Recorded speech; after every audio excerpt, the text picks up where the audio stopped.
Well, I thought that I would say do a vlog about the election. I'm kind of surprised by how it's affected me. I feel depressed. I feel very deeply sad. Depressed. I feel a little less of it now than I did last night. I didn't sleep well last night.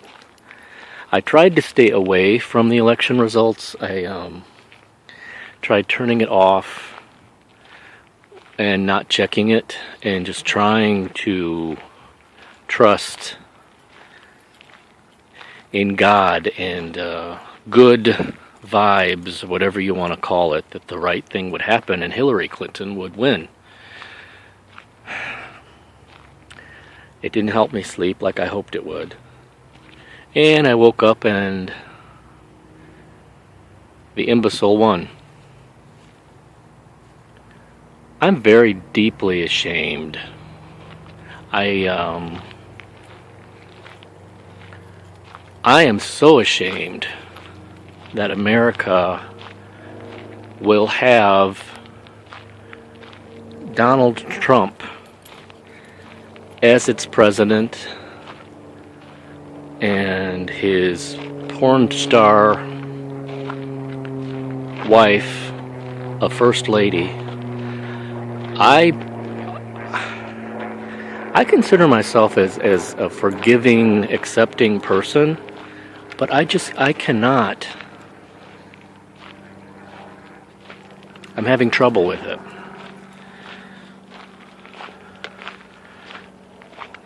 Like I wrote on Facebook,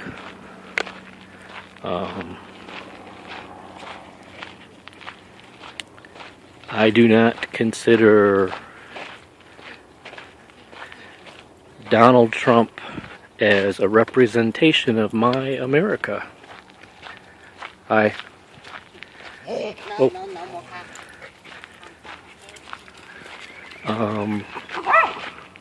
it's hard for me to say that I would accept him and his wife as president and first lady because they do not represent my country, my country's values.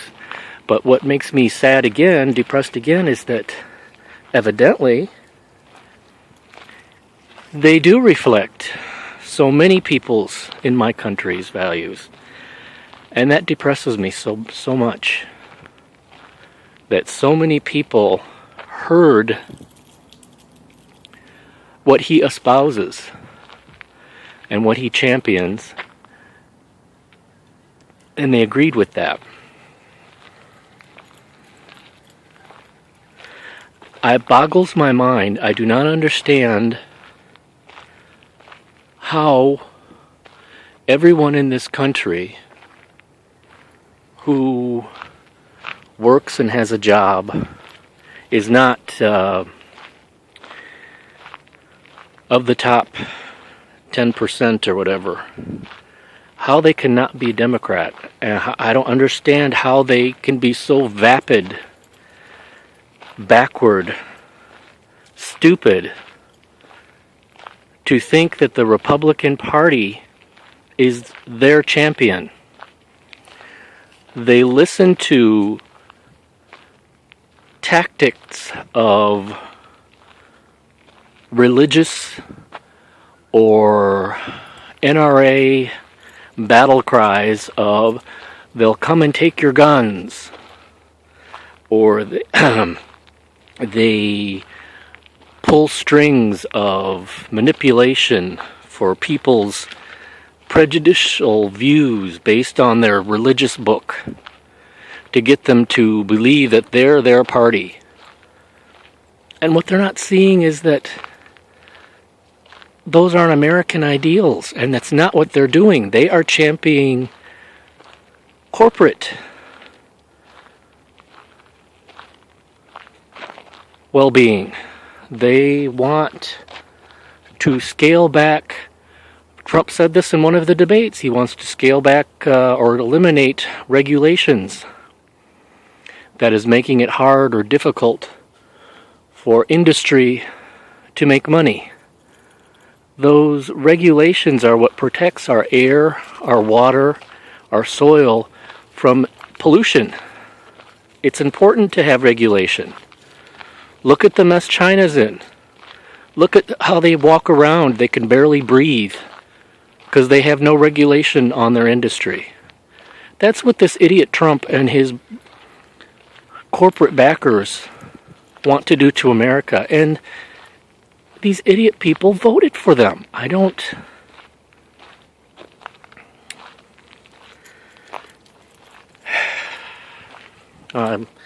depressed. I'm sad. That was one of the first things I thought about last night was the environment. I'm worried about what's going to happen to the environment. Because I love the environment. I love walking in nature and seeing this, and it makes me sad that there are people out there that don't believe that climate change exists. They don't care about polluting as long as their mansion or their penthouse is far away from wherever the pollution is. They'll just exploit whatever they can, and if it makes anybody over there suffer, oh well, it's not a matter in their penthouse, it's not a matter in their mansion. It's padding their wallet. But, that bothers me. But what bothers me so much are these idiots that keep voting for these Republicans, thinking that they are champions of the people. The Republican Party is not a champion of the people. Are you not opening your ears and listening to what candidates like Barack Obama and Hillary Clinton, what they stand for? The Democrats are the ones that stand for you and me. The Republicans are the ones that stand for big business. Don't you get it? All of you idiots? Well, as you can see, I'm pretty upset. It's not a joke to me, by the way. I think it's very sad. It's real life. And the only thing that's consoling me is that there are still good people involved in the government, like Bernie and Hillary and Bill and Michelle and Barack. And I've been trying to think of her name all day. I just can't come to my mind. Anyway, there are still good people who will hopefully keep the checks and balances and not let him do all the stupid things he wants to do to us all and to our environment. And we've just got to make it through these 4 years. Maybe he'll get impeached or something for raping that girl, whatever it was he did, and we can get rid of him. But the scary part of that is that then we probably have to deal with that evil, scary Pence vice president, who I think is even more scary in a religious sense than Trump. I don't know. God help us and God help the world.